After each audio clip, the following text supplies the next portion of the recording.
ಈ ಕಣ್ ಮುಂದೆ ಎಂತ ಎರಪ್ಷನ್ ಆಗ್ತಾ ಇದೆ ನೋಡಿ. ಇಲ್ಲಿ ಅಲ್ಲಿ ಕಾಮನ ಬಿಲ್ ಕೂಡ ಕಾಣಿಸ್ತಾ ಇದೆ. ಎಂತ ಎರಪ್ಷನ್ ಗುರು, ಕಣ್ಣು ಎದುರುಗಡೆ. ಈ ನೋಟ ಸಿಕ್ಕಿದ್ದು ಅದೃಷ್ಟನೇ. ಇದು ವೇಲ್ ಬೋನ್ ಇಂದ ಮಾಡಿರುವಂತಹ ಫಸ್ಟ್ ಟೈಮ್ ಜೀವನದಲ್ಲಿ ಕಿವಿ ಪಕ್ಷಿಯನ್ನ ಕಣ್ಣಾರೆ ನೋಡುವಂತಹ ಭಾಗ್ಯ. ಭೂಗರ್ಭದ ಅದ್ಭುತಗಳಿಗೆ ಜಗತ್ತಿನಲ್ಲೇ ಹೆಸರುವಾಸಿ ವೇಲ್ದು ರಿಬ್ಸ್ ಅಂತ ಇದು. ಎಲ್ಲಾ ಕಡೆ ನಾವು ಹೇಳ್ತೀವಿ ಹೆಣ್ಮಕ್ಳೇ ಸ್ಟ್ರಾಂಗ್ ಗುರು ಅಂತ, ಆದ್ರೆ ಕಿವಿ ಸಂತತಿಯಲ್ಲಿ ಗಂಡು ಮಕ್ಕಳೇ ಸ್ಟ್ರಾಂಗ್. ಒಂದು ವೇಲ್ ಬೋನು, ಒಂದು ಕ್ಯಾಟಲ್ ಬೋನ್ ಇಂದ ಮಾಡಿರುವಂತಹ ಆರ್ನಮೆಂಟ್ಸ್. ಪ್ರಕೃತಿಯ ದೊಡ್ಡ ಚಮತ್ಕಾರ ಅಂತಾನೆ ಕರೀಬೇಕು. ನಿಜವಾಗ್ಲೂ ನಂಬಕ್ ಅಸಾಧ್ಯ ಅಂತಾರೆ. ಹುಷಾರು ಬ್ರೋ. ಟ್ರೈ ಮಾಡೋಣ ಬ್ರೋ. ಏನ ತಪ್ಪೇನು ಮಾಡ್ತಾನ ನಾವು. 70 ವರ್ಷದ ಹಳೆಯ ಹೋಟೆಲ್ ರೂಮ್ ಇದು. ಸೀಸನಲಿ ಈ ಹೋಟೆಲ್ ಚಾರ್ಜಸ್ $300 ಆಗತ್ತಂತೆ. ಲೈಫಲ್ಲಿ ಕೊನೆಯಲ್ಲಿ ಇದೇ ಕೊರಗೆ ನಿಮ್ಮನ್ನ ಕಾಡೋದು. ಏನ್ ಮಾಡಿದ್ವಿ ಅಂತ ನೆನಪಾಗಲ್ಲ, ಏನೇನ್ ಮಾಡ್ಲಿಲ್ಲ ಅನ್ನೋದಷ್ಟೇ ನೆನಪಾಗೋದು.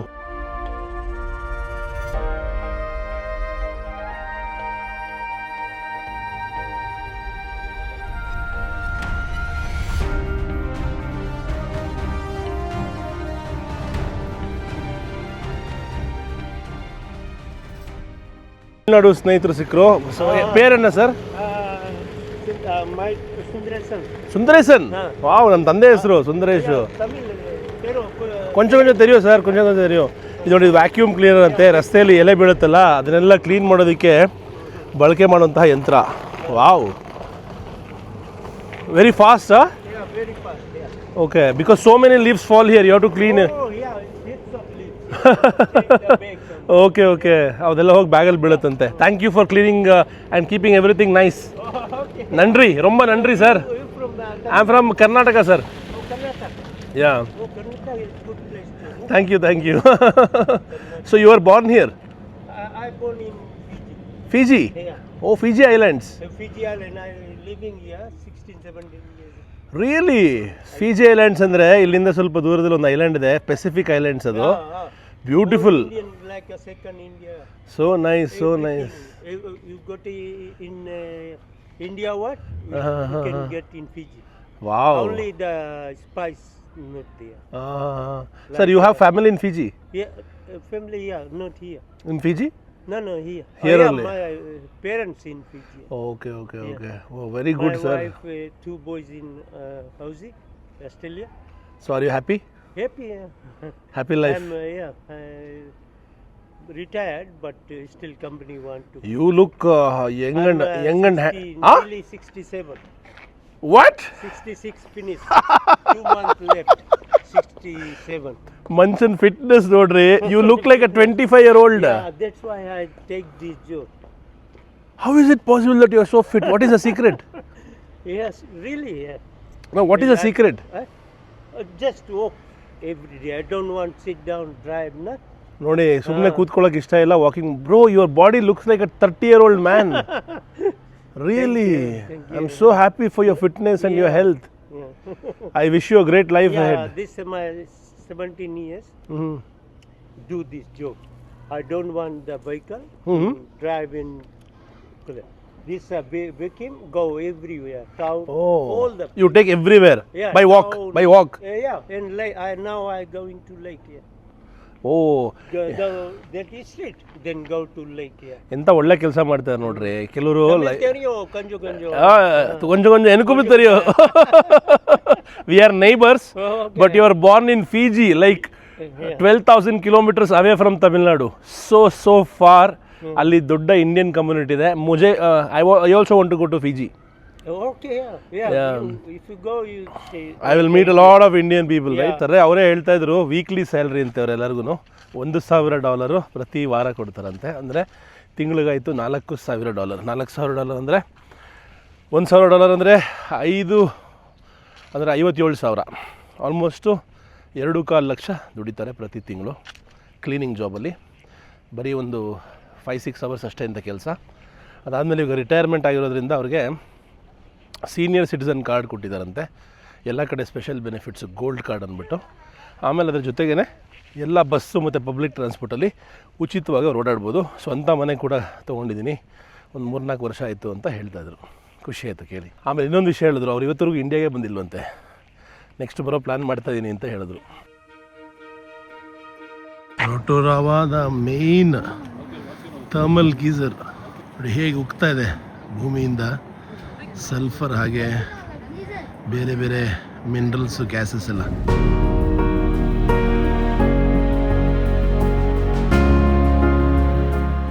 ಕಿವಿ ಪಕ್ಷಿ ನ್ಯೂಜಿಲೆಂಡ್ ದೇಶದ ರಾಷ್ಟ್ರೀಯ ಪಕ್ಷಿ. ಇದೊಂದು ಗೌರವ ಪ್ರಾಣಿ ಅಥವಾ ಆನರರಿ ಮ್ಯಾಮಲ್ ಅಂತ ಪರಿಗಣನೆ ಮಾಡಲಾಗುತ್ತೆ. ಇಲ್ಲೊಂದು ಕನ್ಸರ್ವೇಷನ್ ಸೆಂಟ್ರಿಗೆ ಬಂದಿದ್ದೀವಿ. ಒಳಗೆ ಫೋಟೋಗ್ರಫಿ ಎಲ್ಲ ನೋಡಿಲ್ಲ, ಆದರೆ ಕಿವಿ ಬರ್ಡನ್ನು ಫಸ್ಟ್ ಟೈಮ್ ನೋಡ್ತಾ ಇದ್ದೀನಿ.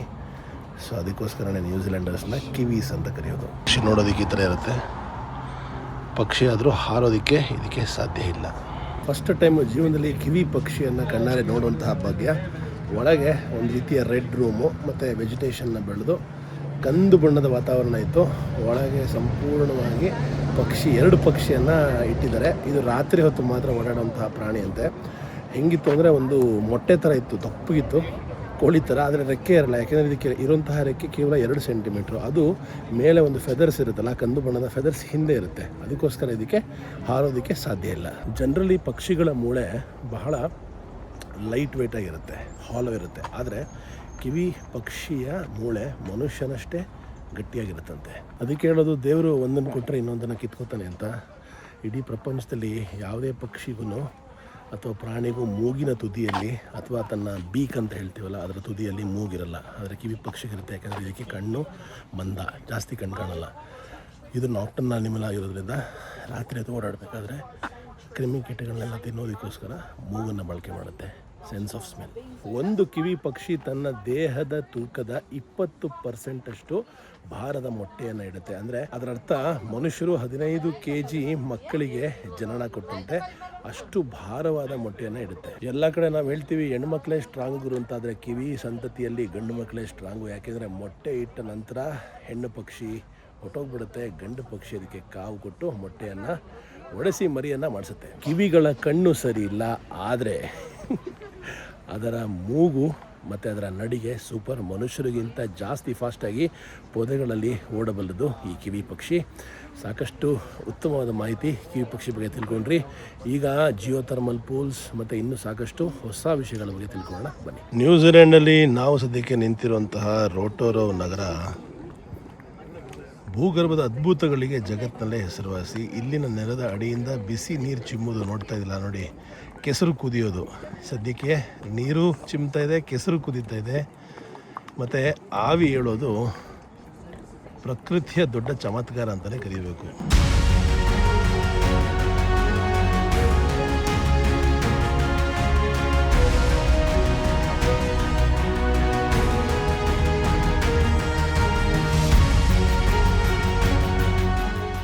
ಕೊಳೆತ ಮೊಟ್ಟೆ ವಾಸನೆ, ಸಲ್ಫರ್ ಆಕ್ಸೈಡ್ ಅನಿಲದ ಸ್ಮೆಲ್ಲು.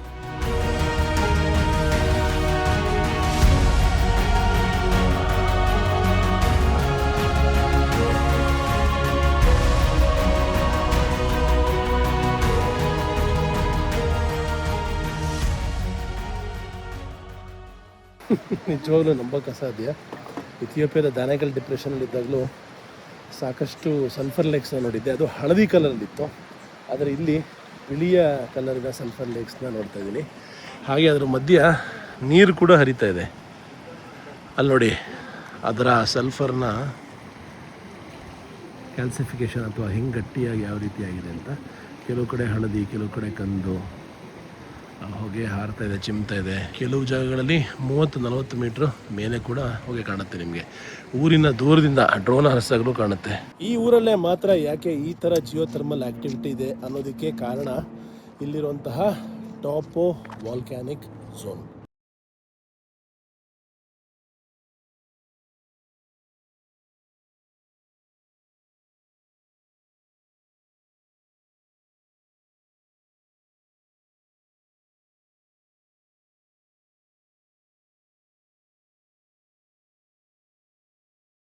ಇದಕ್ಕೆಲ್ಲ ಕಾರಣ ಮ್ಯಾಗ್ಮಾ. ರೋಟೋರೋವಾ ನಗರದ ಕೆಲವೇ ಕಿಲೋಮೀಟರ್ ದೂರದಲ್ಲಿರುವಂತಹ ಮ್ಯಾಗ್ಮಾ ಅಂದರೆ ಕುದಿತಾ ಇರುವಂತಹ ವಾಲ್ಕ್ಯಾನಿಕ್ ಬಂಡೆಗಳು. ಈ ಬಂಡೆಗಳು ಭೂಮಿಯ ಕೆಳಗಡೆ ಕೊತ್ತ ಕುದಿತಾ ಇರೋದ್ರಿಂದ ಈ ರೀತಿ ಜಿಯೋಥರ್ಮಲ್ ಆ್ಯಕ್ಟಿವಿಟಿನ ನಿಮಗೆ ಇಲ್ಲಿ ನೋಡೋದಕ್ಕೆ ಸಾಧ್ಯ ಆಗ್ತಾ ಇದೆ. ಪ್ರಕೃತಿಯ ಚಮತ್ಕಾರ. ಎಲ್ಲ ಬಿಸಿನೀರು ಕೂಡ ಕೊತ್ತ ಕುದಿತಾ ಇರೋದು ಕಾಣುತ್ತೆ. ಯಾಕೆ ಅಂದರೆ ಮಳೆ ನೀರು ಭೂಮಿಯ ಬಿರುಕುಗಳ ಮೂಲಕ ಆಳಕ್ಕೆ ಇಳಿದಾಗ ಈ ಮ್ಯಾಗ್ಮಾದ ಶಾಖಕ್ಕೆ ಸಿಲುಕಿ ವಿಪರೀತವಾಗಿ ಬಿಸಿಯಾಗುತ್ತೆ. ಸುಮಾರು 200 ಡಿಗ್ರಿಗಳಿಗಿಂತ ಹೆಚ್ಚು. ನೀರು ಕುದ್ದಾಗ ಆವಿಯಾಗಿ ಅಥವಾ ಸ್ಟೀಮ್ ಆಗಿ ಬದಲಾಗುತ್ತೆ. ಕಿರಿದಾದ ಜಾಗದಲ್ಲಿ ಆವಿ ಹೆಚ್ಚಾದಾಗ ತಡೆಯಲಾಗದಷ್ಟು ಒತ್ತಡ ಅಥವಾ ಪ್ರೆಷರ್ ಸೃಷ್ಟಿಯಾಗುತ್ತೆ. ಆಗ ಆ ನೀರು ಮತ್ತೆ ಆವಿ ಭೂಮಿಯ ಮೇಲ್ಭಾಗದ ಬಿರುಕುಗಳ ಮೂಲಕ ಚಿಮ್ಮುತ್ತಾ ಹೊರಬರುತ್ತೆ. ಇದನ್ನೇ ನಾವು ಗೀಸರ್ ಅಂತ ಕರಿತೀವಿ.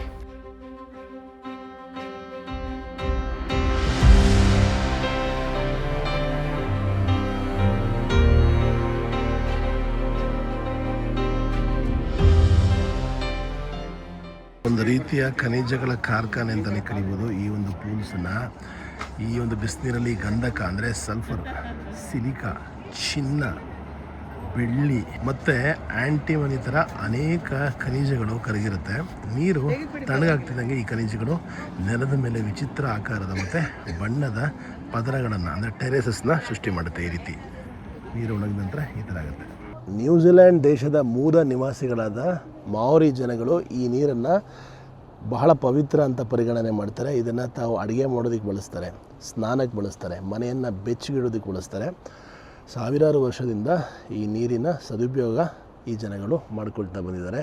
ನಮಗೆ ನೋಡಿದ್ರೆ ಭಯ ಹುಟ್ಟಿಸುತ್ತೆ, ಆದರೆ ಇಲ್ಲಿಯ ಲೋಕಲ್ಸ್ಗೆ ಇದು ಒಂದು ಪವಿತ್ರ ನೀರು.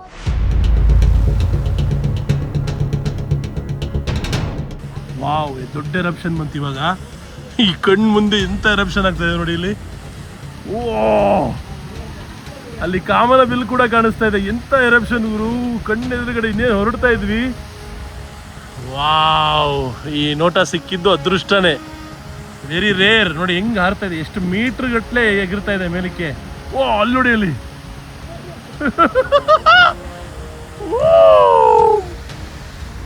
ಲಕ್ಕಿ ಲಕ್ಕಿ ಲಕ್ಕಿ, ನಮ್ಮ ಕಣ್ಣೆದುರುಗಡೆನೆ ಇಷ್ಟು ದೊಡ್ಡ ಗೀಸರ್ ಓಪನ್ ಆಗಿದ್ದು. ಮೈ ಗಾಡ್,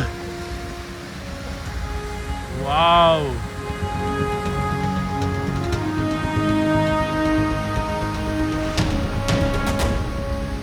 ಅನ್ಇಮ್ಯಾಜಿನಬಲ್ ಇದು ಮಾತ್ರ. ಇನ್ನೇನು ಹೊರಡ್ತಾ ಇದ್ವಿ, ಇಷ್ಟು ತನಕ ಪ್ಯಾಸಿವ್ ಆಗಿದ್ದಂತಹ ಗೀಸರ್ ಓಪನ್ ಆಗಿ ಭೂಮಿ ಅಡಿಯಿಂದ ಹೆಂಗೆ ಚಿಮ್ತಾ ಇದೆ ನೋಡ್ರಿ. ವಾ, ಅದ್ರ ಹೊಗೆ.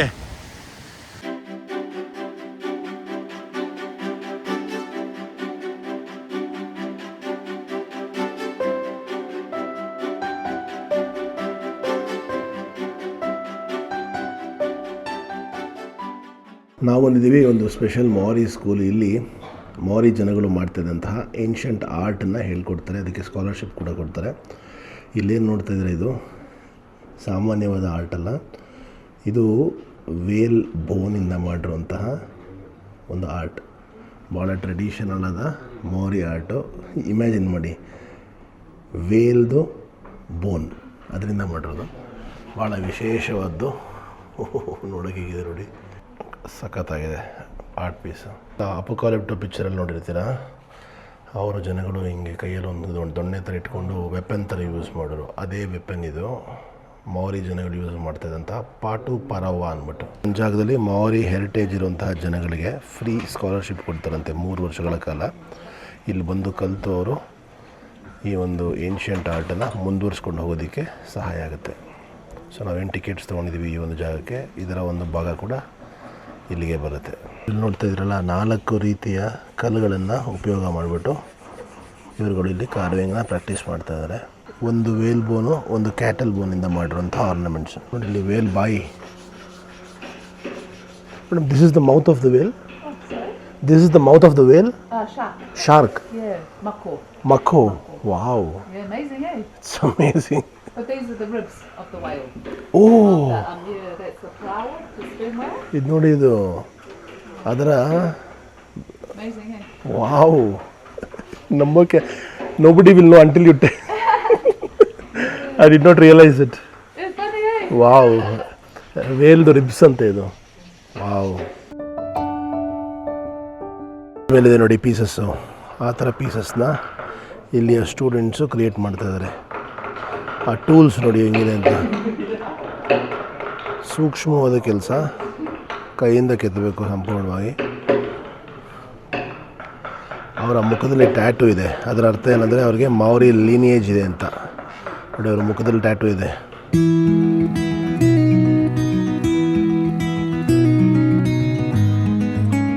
ಒಂದು ಸಂಸ್ಕೃತಿಯನ್ನು ಹೇಗೆ ಪ್ರಿಸರ್ವ್ ಮಾಡಬೇಕು ಅನ್ನೋದನ್ನು ನಾವು ನ್ಯೂಜಿಲ್ಯಾಂಡನ್ನ ನೋಡಿ ಕಲಿಬೇಕು. ಅವರ ಸಂಸ್ಕೃತಿಗೆ ಸ್ಕಾಲರ್ಶಿಪ್ಸ್ ಕೊಟ್ಟು, ಸ್ಟೂಡೆಂಟ್ಸ್ನ ಉತ್ತೇಜನ ಕೊಟ್ಟು, ಫೆಸಿಲಿಟೀಸ್ ಮಾಡಿ, ಅವ್ರಿಗೆ ಓದೋ ಹಂಗೆ ಮಾಡಿ, ಅದನ್ನು ಕಲಿಸ್ಕೊಟ್ಟು ನೆಕ್ಸ್ಟ್ ಜನ್ರೇಷನ್ಸ್ಗೆ ಕ್ಯಾರಿ ಆನ್ ಮಾಡ್ತಾಯಿದ್ದಾರೆ. ಸೊ ನಮ್ಮಲ್ಲೂ ಅಷ್ಟೇ ಎಷ್ಟು ರೀತಿಯ ಹ್ಯಾಂಡಿಕ್ರಾಫ್ಟ್ಸ್ ಇದೆ, ಎಷ್ಟು ರೀತಿಯ ಶಿಲ್ಪಕಲೆಗಳಿವೆ, ಎಷ್ಟಿದೆ. ಅದನ್ನೆಲ್ಲ ಉಳಿಸ್ಬೇಕು, ಬೆಳೆಸಬೇಕು ಅಂದರೆ ಸರ್ಕಾರದವರು ದಿಟ್ಟ ನಿರ್ಧಾರಗಳನ್ನ ತೊಗೋಬೇಕು, ಫಂಡಿಂಗ್ ಕೊಡಬೇಕು, ಸ್ಕಾಲರ್ಶಿಪ್ ಕೊಡಬೇಕು.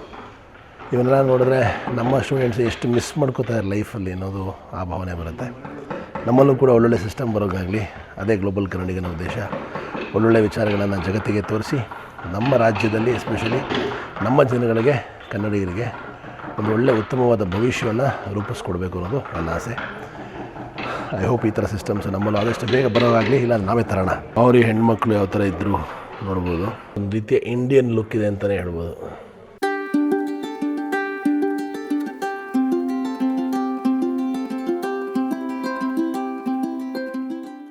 ಇಲ್ಲಿ ಮಾಡಲ್ಪಡೋ ಬುಟ್ಟಿಗಳು, ಬೇರೆ ಬೇರೆ ಉತ್ಪನ್ನಗಳು. ಕಿವಿ ಪಕ್ಷಿ. ಹೇಗೆ ಮಾರಿ ಜನಗಳು ನ್ಯೂಜಿಲ್ಯಾಂಡನ್ನು ಹುಡ್ಕೊಂಡು ಬಂದರು ಅಂತ. ನ್ಯೂಜಿಲ್ಯಾಂಡ್ ಪ್ರಪಂಚದ ಲಾಸ್ಟ್ ಇನ್ಹ್ಯಾಬಿಟೆಡ್ ಲ್ಯಾಂಡ್ ನೋಡಿ, 2 piece, north island, south island.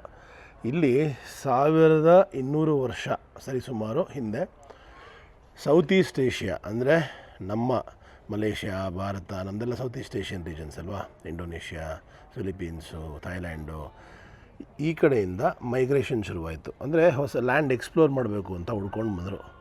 ಹುಡ್ಕೊಂಡು ಬಂದಾಗ ಇಂಡೋನೇಷ್ಯಾ ಕಡೆಯಿಂದ ಆ್ಯಕ್ಸಸ್ಸು ಆಸ್ಟ್ರೇಲಿಯಾಗೆ ಸಿಕ್ತು. ಪಾಪಾ ನ್ಯೂಗಿನಿ ಕಡೆಯಿಂದ ಸೊಲೊಮೋನ್ ಐಲ್ಯಾಂಡ್ಸು ಮತ್ತು ಪೆಸಿಫಿಕ್ ಐಲ್ಯಾಂಡ್ಸ್ ಅಂತ ಇದೆ. ಯಾವ್ಯಾವುದು? Solomon Islands, New Caledonia, Vanuatu, Fiji, Tonga, Samoa, Niue, Cook Islands. ಇದ್ರ ಮೂಲಕ ಇವರಿಗೆ ಆ್ಯಕ್ಸಸ್ ಸಿಕ್ಕಿದ್ದು ಈ ಒಂದು ಭೂಮಿಗೆ, ಆವತೆರೋವಾ. ಸೊ ಅದಾದಮೇಲೆ ಇದು ನ್ಯೂಜಿಲ್ಯಾಂಡ್ ಆಯಿತು. ಅದಾದಮೇಲೆ ಇನ್ನೂ ಮುಂದುವರಿಸಿದ್ರು. ಹವಾಯಿ ನೋಡಿ, ಇಲ್ಲಿಂದ ಆವಾಗಲೇ ಸಿಕ್ಕಿರೋಲ್ಲ ನಮಗೊಬ್ಬರು ತಮಿಳ್ ಫ್ರೆಂಡು, ಅವರು ಇಲ್ಲಿ ಫಿಜಿಯವರು, ಸಾರಿ ಹವಾಯಿ ಅವರಲ್ಲ, ಅವರು ಇಲ್ಲಿಯವರು, ಫಿಜಿಯವರು. ಹವಾಯಿ ಮೇಲಿದೆ ನೋಡಿ, ಹವಾಯಿ ಅಮೇರಿಕಾಗೆ ಸೇರುತ್ತೆ. ಸೊ ಅಮೇರಿಕಾ ಹತ್ತಿರನೇ ಇದೆ, ಇಲ್ಲೇ ಪಕ್ಕದಲ್ಲೇ. ಇವಾಗ ಸದ್ಯಕ್ಕೆ ಹವಾಯಿನ ಅಮೇರಿಕಾ ಕಂಟ್ರೋಲ್ ಮಾಡ್ತಾಯಿದೆ. ಹಾಗೆ ಈ ಕಡೆ ಬಂದರೆ ಫ್ರೆಂಚ್ ಪೊಲಿನೇಷಿಯಾ ಇದೆ, ಮತ್ತು ಇಲ್ಲಿ ಸೌತ್ ಅಮೇರಿಕಾ. ಸೌತ್ ಅಮೇರಿಕಾ ಅಂದರೆ ಬ್ರೆಜಿಲ್ಲು, ಪೆರು, ಚಿಲಿ, ಅರ್ಜೆಂಟೀನಾ ಅವೆಲ್ಲ ಬರುವಂಥ ದೇಶಗಳು. ಜಗತ್ತಲ್ಲಿ ಹಾಯ್ ಹೆಲೋ ಹೇಳುವಂತಹ ಸಾಕಷ್ಟು ಕಾನ್ಸೆಪ್ಟ್ಗಳಿದೆ. ಈಗ ನಾವೇನಂತೀವಿ ಬ್ರೋ, ಇಂಡಿಯಾಲಿ ನಮಸ್ಕಾರ, ನಮಸ್ಕಾರ, ಹೇಗಿದ್ದೀರಾ ಅಂತೀವಿ. ಕೆಲವು ಕಡೆ ಏನು ಮಾಡ್ತಾರೆ, ಶೇಕ್ ಹ್ಯಾಂಡ್ ಮಾಡ್ತೀವಿ. ಕೆಲವು ಕಡೆ ಏನು ಮಾಡ್ತೀವಿ, ಹಗ್ ಮಾಡ್ತೀವಿ. ಕೆಲವು ಕಡೆ ಇಥಿಯೋಪಿಯಲ್ಲೆಲ್ಲ ಏನು ಮಾಡ್ತಾರೆ, ಎದೆ ಗುದ್ಕೋತಾರೆ, ಈ ರೀತಿ ಹೆಲೋ ಹೇಳ್ತಾರೆ. ಇನ್ನು ಕೆಲವು ಕಡೆ ಯುರೋಪೆಲ್ಲ ಅಂತಾರೆ. ಹುಷಾರು ಬ್ರೋ. ಇಲ್ಲ ಬ್ರೋ. ಆದರೆ ಮಾವರಿ ಜನಾಂಗ ನ್ಯೂಜಿಲ್ಯಾಂಡ್ ದೇಶದಲ್ಲಿ ಹಾಯ್ ಹೆಲೋ ಹೇಳೋದನ್ನ ಕೇಳಿಸ್ಕೊಂಬಿಟ್ರೆ, ನೋಡ್ಬಿಟ್ರೆ ತಲೆ ಕೇಳಿಸ್ಕೊಂಬಿಡ್ತೀರಾ ನೀವು ಬ್ರೋ. ಟ್ರೈ ಮಾಡೋಣ ಬ್ರೋ. ಏನ ಹೊಂಗಿ ಹೊಂಗಿ ಬರೀ. ಓಕೆ, ಇದಕ್ಕೆ ಕ್ಯಾಪನ್ನು ಉಲ್ಟಾ ಮಾಡಬೇಕು. ಬ್ರೋ ರೆಡಿನಾ? ರೆಡಿನಾ? ರೆಡಿ. 1 2 3. ಏನು ತಪ್ಪೇನೋ ಮಾಡ್ತಲ್ಲ ನಾವು. ನೋಡಿ, ಮೂಗು ಹಣೆ ಎರಡೂ ಸೇರಬೇಕು, ಒಂದೇ ಉಸಿರನ್ನ ತಗೋಬೇಕು. ಆಗ ನಾವು ಒಂದೇ ಉಸಿರನ್ನ ತೊಗೊಂಡಾಗ friends for life, breath of ಲೈಫ್ನ ತೊಗೊಂಡರು ಫ್ರೆಂಡ್ಸ್ ಫಾರ್ ಲೈಫ್ ಅಂತ ಹೇಳ್ತಾರೆ. ಅದು ಮಾರಿ ಜನಾಂಗದ ಹೊಂಗಿ ಕಾನ್ಸೆಪ್ಟ್. ಸಕಲಾಗಿದೆ ಅಲ್ವಾ? ಹೊಂಗಿ. ನ್ಯೂಜಿಲ್ಯಾಂಡು ಸಿಕ್ಕಾಬಟ್ಟೆ ಎಕ್ಸ್ಪೆನ್ಸಿವ್ ದುನಿಯಾ. ನೀವೇನಾದರೂ ಸ್ವಲ್ಪ ಕಮ್ಮಿ ರೇಟಲ್ಲಿ ಸಾಮಾನುಗಳನ್ನ ತೊಗೋಬೇಕು ಅಂತ ಆಸೆ ಇದ್ದರೆ ನೀವು ಬರಬೇಕಾಗಿರೋಂಥ ಜಾಗ ಕೆ ಮಾರ್ಟ್. ಸ್ವಲ್ಪ ಪರ್ಚೇಸಸ್ ಇತ್ತು, ಅದಕ್ಕೋಸ್ಕರ ಬಂದಿದ್ದೀವಿ. ಒಳಗೆ ತೋರಿಸ್ತೀನಿ ಬನ್ನಿ. ಇಲ್ಲಿ ಅವ್ರದ್ದು ಸ್ವಂತ ಕುಸೀನ್ ಇಲ್ಲ, ಅದಕ್ಕೋಸ್ಕರ ಪ್ರಪಂಚದ ಮೂಲೆ ಮೂಲೆಯಿಂದ ಊಟ ತಿಂಡಿಗಳನ್ನ ಮಾಡ್ತಾರೆ. ಇಲ್ಲಿ ಸುಶಿ ಬಹಳ ಫೇಮಸ್ಸು, ಜಾಪನೀಸ್ ಊಟ. ಅನ್ನದಿಂದ ಮಾಡೋ ಒಂದು ಡಿಶ್ಶು ರೋಲ್ ಮಾಡಿರ್ತಾರೆ. ವ್ಯಾಲ್ಯೂ ಆಫ್ ದ ಡೇ 840 ಸಿಗ್ತದೆ. ತೊಗೋತಾ ಇದೊಂದು ಬಟ್ಟೆ ಜಾಕೆಟ್ ಸೆಕ್ಷನ್ನು, ಯಾಕೆಂದರೆ ನಾವು ಕ್ವೀನ್ ಸ್ಟೋನ್ಗೆ ಹೋಗ್ತಾ ಇದ್ದೀವಿ, ಚಳಿ ಜಾಸ್ತಿ ಇರುತ್ತೆ. ಅದಕ್ಕೆ ಒಂದು ಜಾಕೆಟು ಕ್ಯಾಪ್ ಬೇಕು ಅಂತ ಅನ್ಕೋತಾ ಇದ್ದೀವಿ. ಜಾಕೆಟ್ ಸೆಕ್ಷನ್ಗೆ ಬಂದಿದ್ದೀನಿ. $55 ಇದೆ, ಚೆನ್ನಾಗಿದೆ. ಇದೊಂದೇ ಕರೆಕ್ಟಾಗಿ ಫಿಟ್ ಆಗ್ತಾ ಇರೋದು. ಹೇಗೆ ಕಾಣಿಸ್ತಾ ಇದೆ ಹೇಳಿ. ಕರೆದೋಗಿತ್ತು, ಅದಕ್ಕೆ ಇನ್ನೊಂದು ಬ್ಯಾಗ್ ತೊಗೊಂಡ್ವಿ. 2 ಬ್ಯಾಗ್ ತೊಗೊಂಡೆ ನಾನು ಆ್ಯಕ್ಚುಲಿ. ಅದಾದ್ಮೇಲೆ ಸ್ವಲ್ಪ ವಿಂಟರ್ ವೇರ್ ಜಾಕೆಟ್ ಹಾಕ್ಕೊಂಡಿದ್ದೀನಿ ನೋಡಿ ಸದ್ಯಕ್ಕೆ ಜಾಕೆಟು. ಸೊ ಈ ಜಾಕೆಟ್ ತೊಗೊಂಡೆ, ಸಿಕ್ಕಾಪಟ್ಟೆ ಬ್ಲೇಡ್ ಆಯಿತು, ಏನು ಮಾಡೋಕ್ಕಾಗಲ್ಲ.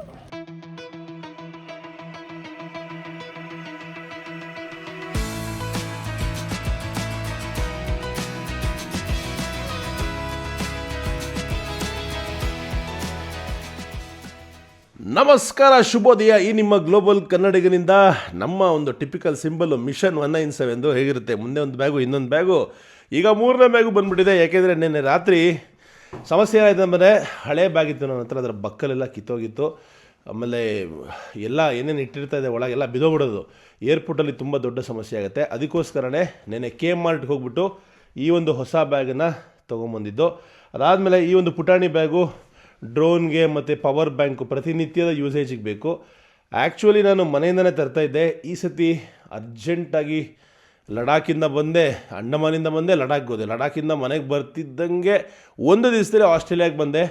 ಸೊ ಸಾಕಷ್ಟು ಚಿಕ್ಕ ಚಿಕ್ಕ ವಿಚಾರಗಳನ್ನು ಮರೆತು ಬಂದೆ. ಚಿಕ್ಕ ಚಿಕ್ಕ ವಿಚಾರಗಳನ್ನು ಮರೆತಾಗಲೇ ಮುಂದೆ ಲೈಫಲ್ಲಿ ಅದು ದೊಡ್ಡದಾಗಿ ನಿಮಗೆ ಕಾಡೋದು, ಹಿಂಸೆ ಕೊಡೋದು ಅಂತ ಲೈಫು ಹೇಳ್ಕೊಡುತ್ತೆ ನಿಮಗೆ. ಸೊ ಏನೂ ಮಾಡೋಕ್ಕಾಗಲಿಲ್ಲ, ಮತ್ತೆ ಹಣವನ್ನು ಇನ್ವೆಸ್ಟ್ ಮಾಡಿ ಬ್ಯಾಗನ್ನು ತೊಗೊಂಡೆ. ಏರ್ಪೋರ್ಟ್ಗೆ ಹೋಗೋ ಸಮಯದಲ್ಲಿ ಈ ಬ್ಯಾಗನ್ನು ಮಡಿಸಿ ಈ ಬ್ಯಾಗ್ ಒಳಗೆ ಹಾಕ್ಬಿಡ್ತೀನಿ. ಸೊ ದ್ಯಾಟ್ ನನ್ನ ಹತ್ರ 2 ಬ್ಯಾಗ್ ಮಾತ್ರ ಇರುತ್ತೆ. ಆಸ್ಟ್ರೇಲಿಯಲ್ಲಿ ತೊಂದರೆ ಇಲ್ಲ. ಡೊಮೆಸ್ಟಿಕಲ್ಲಿ ಕೂಡ ನೀವು 2 ಪೀಸ್ ಬ್ಯಾಗೇಜ್ನ ಚೆಕ್ ಇನ್ ಮಾಡ್ಬೋದು, ಏನೂ ಕಿರಿಕ್ ಮಾಡಲ್ಲ. ಬಟ್ ಏನಂದರೆ 23 kg ಅಂದರೆ 23 kg ಇರಬೇಕು, ಅದರೊಳಗಿರಬೇಕು. ಮತ್ತು ಹ್ಯಾಂಡ್ ಬ್ಯಾಗೇಜು 7 kg ಇರಬೇಕು. ನಾನು ಮಿತ್ತಿಗೆ ಹಂಗೆ ಸ್ವಲ್ಪ ಜಾಸ್ತಿ ತೊಗೊಂಡೋಗ್ತಾಯಿನಿ. ಕೆಲವು ಸರಿ ಜೆಟ್ ಸ್ಟಾರಲ್ಲಿ ಏನು ಮಾಡ್ತಾರೆ ಅಂದರೆ, ಒಂದು ಗಾಡಿ ತೊಗೊಂಬರ್ತಾರೆ ನೀವು ನಿಂತಿರೋ ಜಾಗಕ್ಕೆ ಬೋರ್ಡಿಂಗ್ ಟೈಮಲ್ಲಿ, ಬೋರ್ಡಿಂಗ್ ಆದಮೇಲೂ ಕೂಡ ಆವಾಗ ಅದ್ರ ಮೇಲೆ ಇಡ್ತಾರೆ. ಆವಾಗ ಏನಾದ್ರು ಜಾಸ್ತಿ ಬಂತು ಅಂದರೆ ಮತ್ತೆ ಅದಕ್ಕೆ ದುಡ್ಡು ಹಾಕ್ತಾರೆ. ಸೊ ಅದಕ್ಕೆ ನಾನು ಬೋರ್ಡಿಂಗ್ ಟೈಮಲ್ಲಿ ಸ್ವಲ್ಪ ದೂರ ಇರ್ತಾಯಿದ್ದೆ. ಇನ್ನೇನು ಟೈಮ್ ಆಗೋಯ್ತು ಲಾಸ್ಟಲ್ಲಿ ಇದ್ದರೆ ಒಳಗೆ ಹೋಗ್ಬಿಡ್ತಾಯಿದ್ದೆ. ಕೆಲವು ಐಡಿಯಾಸ್ ಎಲ್ಲ ಮಾಡಬೇಕು, ಇಲ್ಲಾಂದರೆ ಟ್ರಾವೆಲ್ ಮಾಡೋಕ್ಕಾಗತ್ತಾ ಇಷ್ಟೊಂದು. ಕಳೆದ 3 ವರ್ಷದಲ್ಲಿ ಆಲ್ಮೋಸ್ಟು 60 ದೇಶ ಟ್ರಾವೆಲ್ ಮಾಡಿದ್ದೀವಿ ರೀ. ಏನು ಸಾಮಾನ್ಯನ? ಅಯ್ಯಪ್ಪ, ಐ ಸರ್ಪ್ರೈಸ್ ಮೈಸೆಲ್ಫ್ ಅನಿಸುತ್ತೆ ಕೆಲವು ಸಲ. ಅಂದರೆ ನನಗೆ ನಾನು ಮಾಡಿದ ಕೆಲಸದ ಬಗ್ಗೆ ಆಶ್ಚರ್ಯ ಮತ್ತು ಖುಷಿ ಮತ್ತು ಹೆಮ್ಮೆ ಇದೆ. ನಾವು ನಮ್ಮ ಕೆಲಸದ ಮೇಲೆ ಹೆಮ್ಮೆ ಇಟ್ಕೋಬೇಕು, ಖುಷಿ ಇಟ್ಕೋಬೇಕು, ಆವಾಗಲೇ ಮುಂದಕ್ಕೆ ಹೋಗೋಕ್ಕಾಗೋದು ಅಂತ ಹೇಳ್ತಾ ಇವತ್ತು ರೋಟೊರವಾ ನಗರದಿಂದ ನ್ಯೂಜಿಲ್ಯಾಂಡ್ನ ಇನ್ನೊಂದು ಆಕ್ಲ್ಯಾಂಡ್ ನಗರಕ್ಕೆ ಹೋಗ್ತಾ ಇದ್ದೀವಿ. ಎಲ್ಲಿಂದ ಶುರು ಮಾಡಿದ್ವು ಅಲ್ಲಿಗೆ ವಾಪಸ್ ಹೋಗ್ತಾ ಇದ್ದೀವಿ. 5 ಗಂಟೆಗಳ ಟ್ರಾವೆಲ್ ಇರುತ್ತೆ. ಇವತ್ತಿನ ಐಟರಲ್ಲಿ ಏನಿರುತ್ತೆ ಅಂದರೆ, ಆಕ್ಲ್ಯಾಂಡ್ ಸಿಟಿ ಟೂರ್, ಸಿಟಿಯನ್ನು ನೋಡ್ತೀವಿ. ಅದಾದಮೇಲೆ ಸ್ಕೈ ಡೆಕ್ ಇದೆ, ತುಂಬ ಎತ್ತರವಾದ ಬಿಲ್ಡಿಂಗು, ಮೇಲಿಂದ ಇಡೀ ಆಕ್ಲ್ಯಾಂಡ್ ಕಾಣುತ್ತೆ, ಅದನ್ನು ಕೂಡ ತೋರಿಸ್ತೀನಿ. ಅದಾದ ಮೇಲೆ ಮಲಗಿ ಮಾರನೇ ದಿವಸ ಇನ್ನೊಂದು ಬ್ಯೂಟಿಫುಲ್ ಸಿಕ್ಕಾಪಟ್ಟೆ ಥಂಡಿ, ಯಾಕೆ ನಾನು ಜಾಕೆಟು ಟೋಪಿ ಎಲ್ಲ ತೊಗೊಂಡಲ್ಲ, ಆ ಒಂದು ಊರಿಗೆ ಹೋಗಲಿದ್ದೀವಿ. ಅದನ್ನು ನಾಳೆ ರಿವೀಲ್ ಮಾಡ್ತೀನಿ. ಸದ್ಯಕ್ಕೆ ಹೊರಡೋಣ ಬನ್ನಿ. Long journey. ಇವಾಗ ಫಸ್ಟು ಬ್ರೇಕ್ಫಾಸ್ಟ್ ಟೈಮ್. ವಿಡಿಯೋನ ಹೈಪ್ ಮಾಡಿ, ಲೈಕ್ ಮಾಡಿ, ಚಾನಲ್ಗೆ ಸಬ್ಸ್ಕ್ರೈಬ್ ಮಾಡಿ, ವಿಡಿಯೋನ ನೋಡೋದಕ್ಕೆ ಶುರು ಮಾಡಿ. ಸ್ವಾಗತ. ಅತ್ಯಮೋಘವಾದ ಹೋಟೆಲ್ ರೂಮ್ ಬಗ್ಗೆ ಹೇಳಲೇಬೇಕು. 70 ವರ್ಷದ ಹಳೆಯ ಹೋಟೆಲ್ ರೂಮ್ ಇದು. ಅದಕ್ಕೋಸ್ಕರನೇ ನಮಗೆ ಇಷ್ಟೊಂದು ಸ್ಪೇಸ್ ಸಿಕ್ಕಿರೋದು. ಇವತ್ತಿನ ಹೋಟೆಲ್ಗಳೆಲ್ಲ ಇಷ್ಟರಲ್ಲೇ ಇಷ್ಟು ಕೊಡಲ್ಲ, ಈ ರೂಮಷ್ಟು ಇರೋಲ್ಲ ಕೂಡ, ಆದರೂ ಅಷ್ಟೇ ಚಾರ್ಜ್ ಮಾಡ್ತಾ ಇರ್ತಾರೆ. ಸೀಸನಲ್ಲಿ ಈ ಹೋಟೆಲ್ ಚಾರ್ಜಸ್ಸು $300 ಆಗುತ್ತಂತೆ, ಆಲ್ಮೋಸ್ಟು 16,000 ಭಾರತೀಯ ರೂಪಾಯಿ. ನ್ಯೂಜಿಲ್ಯಾಂಡ್ ಡಾಲರ್ ಬಗ್ಗೆ ಮಾತಾಡ್ತಾ ಇದ್ದೀನಿ. ಅದಕ್ಕೆ ಡಾಲರ್ ಅಂದರೆ, ನ್ಯೂಜಿಲ್ಯಾಂಡಲ್ಲಿದ್ದಾಗ ಡಾಲರ್ ಬಗ್ಗೆ ಮಾತಾಡಿದ್ರೆ ನ್ಯೂಜಿಲ್ಯಾಂಡ್ ಡಾಲರ್, ಆಸ್ಟ್ರೇಲಿಯಲ್ಲಿದ್ದಾಗ ಡಾಲರ್ ಬಗ್ಗೆ ಮಾತಾಡಿದ್ರೆ ಆಸ್ಟ್ರೇಲಿಯನ್ ಡಾಲರ್, ಅಮೆರಿಕಾಗೆ ಹೋದರೆ ಅಥವಾ ಬಾಕಿ ದೇಶಗಳಲ್ಲಿ ಡಾಲರ್ ಬಗ್ಗೆ ಮಾತಾಡಿದ್ರೆ ಅದು US ಡಾಲರ್. ಸಿಂಗಾಪುರ್ ಕೂಡ ಡಾಲರ್ ಅಂತ ಕರೀತಾರೆ. ಸೊ ಅದು ಅಲ್ಲೂ ಕೂಡ ಚೇಂಜ್ ಆಗುತ್ತೆ. ಸೊ ಈ ರೂಮ್ ಮಾತ್ರ ಎಕ್ಸೆಪ್ಷನಲ್ ರೂಮು. ಎಲ್ಲ ಫೆಸಿಲಿಟಿ ಯೂಸ್ ಮಾಡೋಕ್ಕಾಗಲಿಲ್ಲ. ಬೆಡ್ಡು ಅಷ್ಟೇ ಇಟಾಲಿಯಿಂದ ತರಿಸಿರಂತೆ. ಎಂಥ ನಿದ್ದೆ ಬರುತ್ತೆ ಅಂದರೆ ಸುಖ ನಿದ್ರೆ. ಜಕೂಸಿ ಯೂಸ್ ಮಾಡೋಕ್ಕಾಗಲಿಲ್ಲ. ಆ ಸೋಫಾ ಮೇಲೆ ಕೂಡ ಕೂತ್ಕೊಳ್ಳೋಕ್ಕಾಗಲಿಲ್ಲ. ಈ ಟಿ ವಿ ಕೂಡ ನೋಡೋಕ್ಕಾಗಲಿಲ್ಲ. ಲೈಫಲ್ಲಿ ಕೊನೆಯಲ್ಲಿ ಇದೇ ಕೊರಗೆ ನಿಮ್ಮನ್ನ ಕಾಡೋದು. ಏನು ಮಾಡಿದ್ವಿ ಅಂತ ನೆನಪಾಗಲ್ಲ, ಏನೇನು ಮಾಡಲಿಲ್ಲ ಅನ್ನೋದಷ್ಟೇ ನೆನಪಾಗೋದು. So do not let the music inside you die without it coming out. ಅಂದರೆ ನಿಮ್ಮ ಒಳಗಿರುವಂತಹ ಹಾಡುಗಳು ಅಂದರೆ ಹಾಡುಗಳಂತಲ್ಲ, ನಿಮ್ಮ ಒಳಗಿರುವಂತಹ ವಿಷಯಗಳನ್ನು, ವಿಚಾರಧಾರೆಗಳನ್ನು, ಏನು ಮಾಡಬೇಕು ಅಂತ ಅಂದ್ಕೊಂಡಿದ್ದೀರ ಅದನ್ನೆಲ್ಲ ಮಾಡಬೇಡಿ. ಗೊತ್ತಿಲ್ಲ ಯಾವಾಗ ಸಮಯ ಮುಗಿದೋಗುತ್ತೋ ಅಲ್ವಾ. ಬನ್ನಿ. ಕೊಟ್ಟ ರೂಮ್ಗೆ ಧನ್ಯವಾದ. ನಮ್ಮ ಹೋಟೆಲಿನ ಬ್ರೇಕ್ಫಾಸ್ಟ್ ರೂಮ್ ಮಾತ್ರ ಸಖತ್ತಾಗಿದೆ. ಏನು ಗ್ರ್ಯಾಂಡ್ ಆಗಿದೆ ನೋಡಿ. ಇವಾಗೆಲ್ಲ ಈ ಥರ ಹೋಟ್ಲು ಕಟ್ಟಲ್ಲ. ತಿಂಡಿ 4 ಮೊಟ್ಟೆ, 2 ಹಣ್ಣು ಮತ್ತು ಒಂದು ಯೋಗರ್ಟ್ ಬಾಲ್.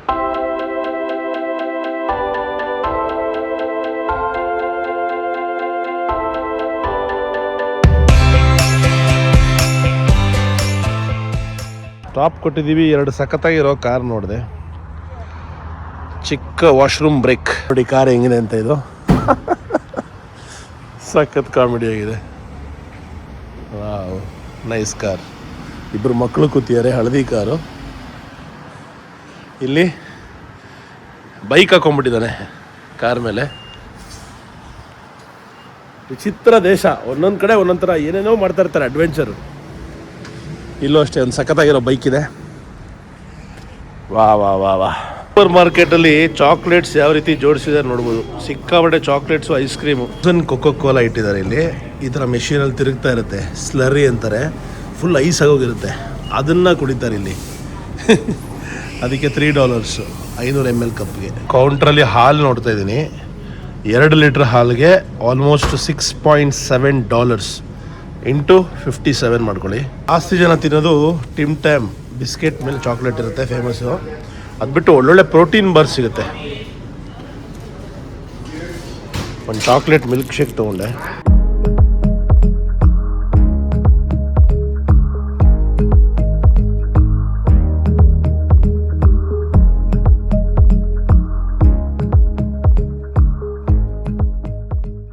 ಹತ್ತು 1000 ಕಿಲೋಮೀಟರ್ ದೂರದಲ್ಲಿ ನಮ್ಮ ಕನ್ನಡಿಗರು ಸಿಕ್ಕಾಗ ಆಗೋ ಖುಷಿ ಇದೆಯಲ್ಲ, ಅದು ಬಾನೆತ್ತರಕ್ಕಿರುತ್ತೆ. ಸದ್ಯಕ್ಕೆ ಒಬ್ಬರು ಕನ್ನಡಿಗರನ್ನ ಭೇಟಿ ಆಗ್ತಾ ಇದ್ದೀನಿ. ಅವ್ರ ಹೆಸರು ಏನು ಉದ್ದ ಇದ್ದಾರೆ, ಸಿಕ್ಕಾಪಟ್ಟೆ ಉದ್ದ ಇದ್ರಲ್ರಿ ನೀವು. ಹಾಂ, ಎಷ್ಟು ನಿಮ್ಮ ಹೈಟು? ನಂದು ಐ ಥಿಂಕ್ 6. 6 ನಾನೇ 6 ಇದ್ದೀನಿ. ನಿಮ್ಮಷ್ಟೇ ಇದ್ದೀನ ನಾನು? May be 7. ಏನು ನಿಮ್ಮ ಹೆಸರು? ರವಿ. ರವಿ ಅವರಾ? ಯಾವ ಊರು? ಮಂಗಳೂರು. ರವಿ ಅವರು ಸಡನ್ನಾಗಿ ಫೋನ್ ಮಾಡಿದ್ರು. ಆ್ಯಕ್ಚುಲಿ ಇವತ್ತು ಮೀಟ್ ಮಾಡೋ ಪ್ಲ್ಯಾನೇ ಇರಲಿಲ್ಲ. ಅವ್ರು ಫೋನ್ ಮಾಡಿದ್ರು, ನನಗೂ ಒಂದೇ ಕಡೆ ಇದ್ದು ಸಾಕಾಗಿತ್ತು. ಅದಕ್ಕೆ ನಮ್ಮ ಬ್ರೋ ಜೊತೆಗೆ ಹೋಗಿ ಕನ್ನಡಿಗರ ಆತಿಥ್ಯವನ್ನು ಸ್ವೀಕರಿಸೋಣ ಅಂತ ಬಂದಿದ್ದೀನಿ. ಏನು ಕೆಲಸ ಮಾಡ್ತೀರಾ ಬ್ರೋ? ನಾನು ಮೆಕ್ಯಾನಿಕ್. ಎಲ್ಲಿ ಆಕ್ಲೆಂಡ್ ಅಲ್ಲ? ಆಕ್ಲೆಂಡ್. Very nice. ಎಷ್ಟು ವರ್ಷ ಆಯಿತು ಬಂದು? 3 years ಆಯ್ತು. ಹೆಂಗಿದೆ ಜೀವನ? ನಡೀತಾ ಇದೆ. ಬೊಂಬಾಟ ಮಜಾ ಮಾಡ್ತಾ ಇದ್ದೀರಾ? ಹೌದು. ಒಬ್ಬರೇ ಸಿಂಗಲ್ ಲೈಫು? ಎಷ್ಟು ಜನ ಗರ್ಲ್ ಫ್ರೆಂಡ್ಸು? ಇಲ್ಲ. ಇದು ವೆರಿ ಬೋರಿಂಗ್. ಛೇ ಎಲ್ಲರೂ ನಂಗೆ ಬೈತಾರೆ, ಓದ್ ಕಡೆ ಎಲ್ಲ ಗರ್ಲ್ ಫ್ರೆಂಡ್ ಮಾಡ್ಕೋತೀಯ ಅಂತ. ನೀವು ಇಲ್ಲಿ ಇಂಥ ಸುಂದರವಾದ ದೇಶದಲ್ಲಿ ಇದ್ರೂ ಗರ್ಲ್ ಫ್ರೆಂಡ್ ಮಾಡ್ಕೊಂಡಿಲ್ಲ, ತಪ್ಪಲ್ವಾ? ತಪ್ಪೇ. ಸ್ಮಾರ್ಟಾಗಿ ಬೇರೆ ಇದ್ದಾರೆ. ಹಾಂ, ಬನ್ನಿ ಇವಾಗ ಎಲ್ಲಿ ಕರ್ಕೊಂಡು ಹೋಗ್ತೀರಾ? ಎಲ್ಲಿ ಸುತ್ತಿಸ್ತೀರಾ? ಹೋಗುವ, ನಾವು ಒಂದು ಪಾಪಕೋರ ಅಂತ ಪ್ಲೇಸ್ ಇದೆ.